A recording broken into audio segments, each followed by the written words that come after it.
my life has really become enriched. And I attribute cannabis to a big part of that because it just changed my whole point of view. It changed where I was, how I felt in life. Welcome to the Well with Cannabis podcast, a show dedicated to telling the life-changing stories of those who live well with cannabis, all while teaching you how to do the same.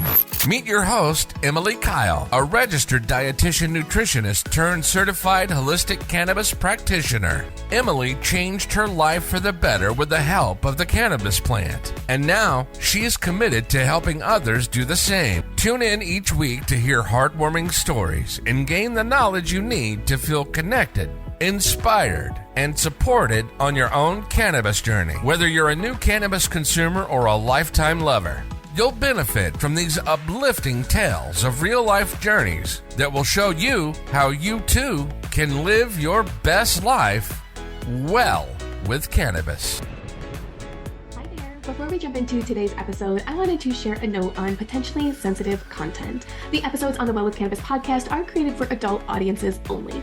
We will at times cover sensitive topics including, but not limited to, suicide, abuse, mental illness, sex, drugs, alcohol, psychedelics, and the obvious use of plant medicine. Explicit language may be used occasionally. Please refrain from watching or listening to the show if you're likely to be offended or adversely impacted by any of these topics.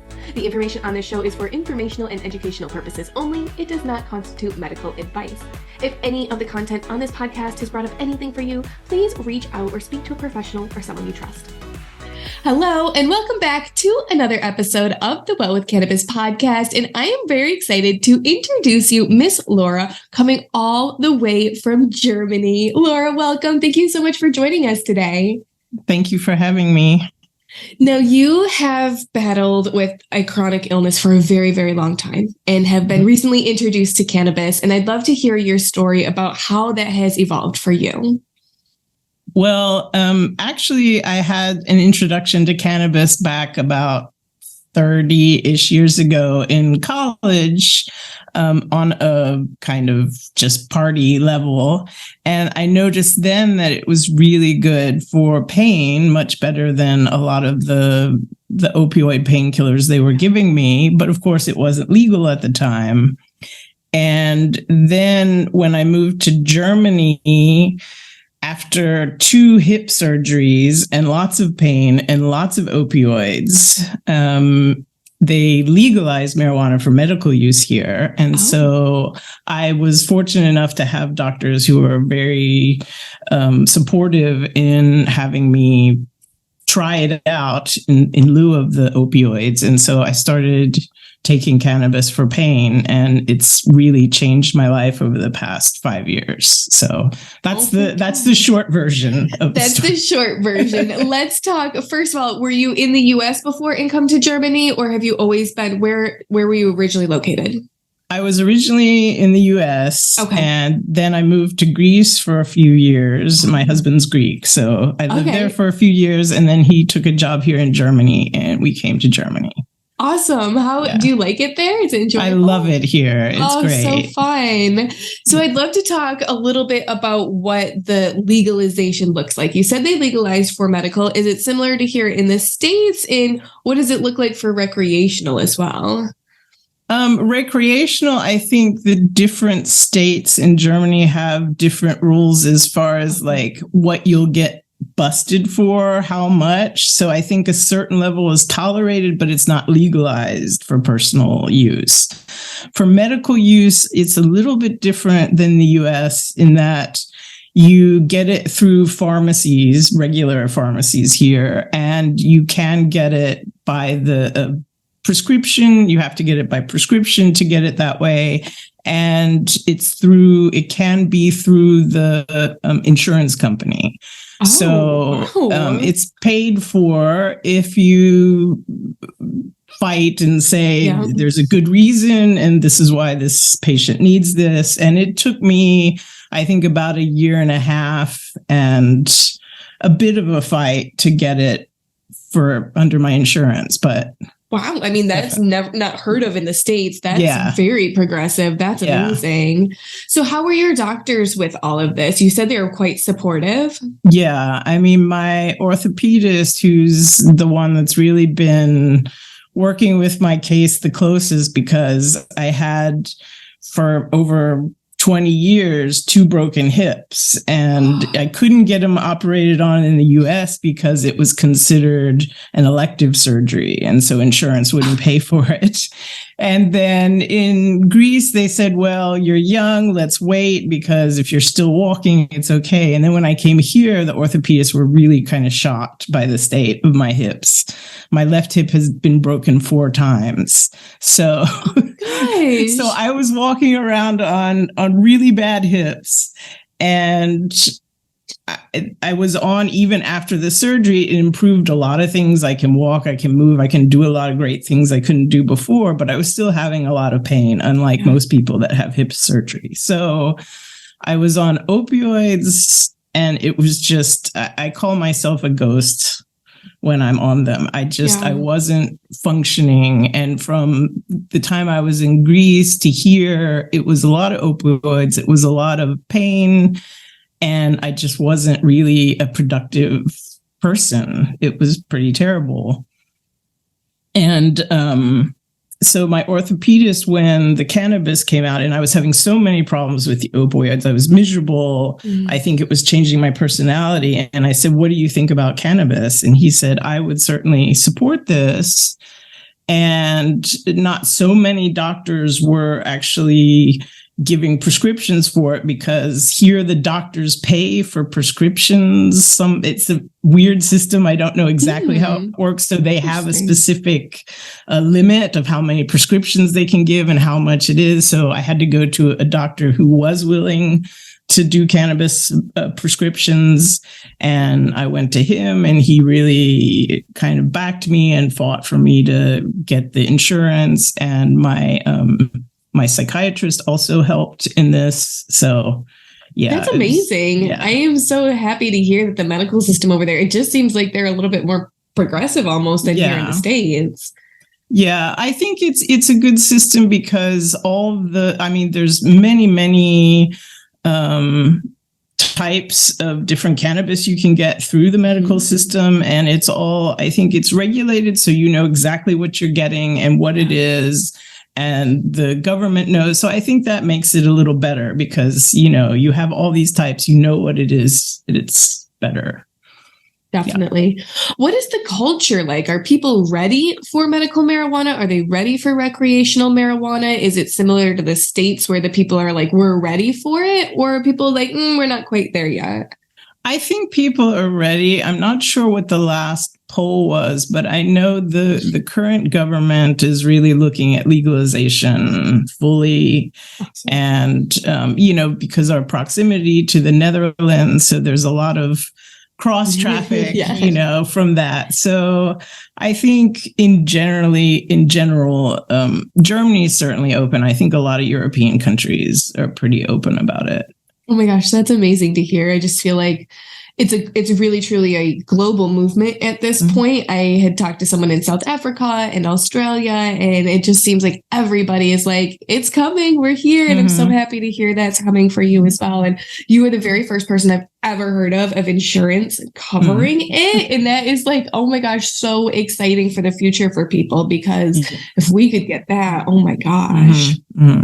Yeah. So I'd love to transition a little bit, if you're willing, to talk about the difference that you have seen in your life with opiates versus cannabis, because so many people listening deal with chronic pain, and they may or may not have already tried cannabis and might be still on the prescription medications and looking to make a change. What can you describe as the change that you've experienced from making the transition?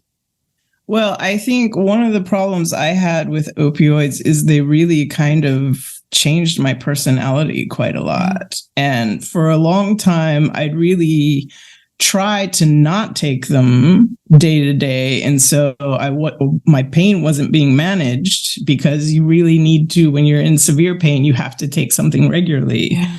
And that was really a problem. And so for me, and I didn't realize there is a known factor in opioids and depression, in your mood and how you are. So it can really affect people in this way. And not only all the chemicals and the things that are in it. I don't know. I just don't find it a very good thing. And also the way it can make people addicted, I think, is a very bad factor of it. And so for me, the marijuana was very, at first I tried oh my gosh, I'm forgetting the CBD. Mm-hmm. And after a few weeks of that, I was noticing I was just having headaches all the time and feeling really stressed. And I'm like, well, this is weird. So I did what I always do in my life with new medications. I kind of take things out and see if this is making a difference. And it turns out that I was being affected by CBD in a negative way, which really surprised me. Yeah. And then my doctor said, well, yeah, I've heard this can happen. So CBD isn't always perfect for everyone. So I tried some THC strains that had very little CBD in them, and that seemed to work better. But it takes some time to find the right strain that will work for you. You can't just assume, oh, I had this bad experience with this one thing, and so cannabis is done. It's like any medication. There's lots of different ones, and you just have to stick with it and try. Oh my gosh, that's great advice for so many of us. It's trial and error. And when we're used to the prescription medications where they're like, here's your pill and that's it. Whereas cannabis, there's literally thousands of strains, different kind of ways to try it. There's just so many options, and it can feel overwhelming at first. Yep. Do you remember the first time you tried cannabis again later on in life? Was it a good experience for you? Well, yeah, definitely. I mean, it's remained a good experience. I mean, I have had situations where I've had too much, especially with edibles. And my experience with that is I just get so annoyed because this is too much. And so I'm like, when will this stop so I can get back to normal? But really, it's been a good experience for me. Oh, I'm so, so glad. If you could give advice to someone listening who is currently taking opiates or any type of prescription medication for pain, and they're thinking about cannabis, but they're not sure about making that leap, what advice do you have for them? I would say give it a try, because to me, opioids are a prison. And I feel like with cannabis, you can moderate amounts. With a pill, it is what it is. So if your pain isn't as bad, you can't take less. You can't, it's one thing. With cannabis, you can have smaller doses, bigger doses. You can adjust it as your day goes along. And I think that makes a really big difference in pain management. Absolutely. Now, I always ask my guests all the same 4 questions. Are you ready to start them? Mm-hmm. Okay, so the first one is, what are you most proud of in your life to date, cannabis related or not? Well, I'm most proud of the fact that cannabis has allowed me to go back to school for a master's degree. Oh my gosh, congratulations. Yeah, that's been great.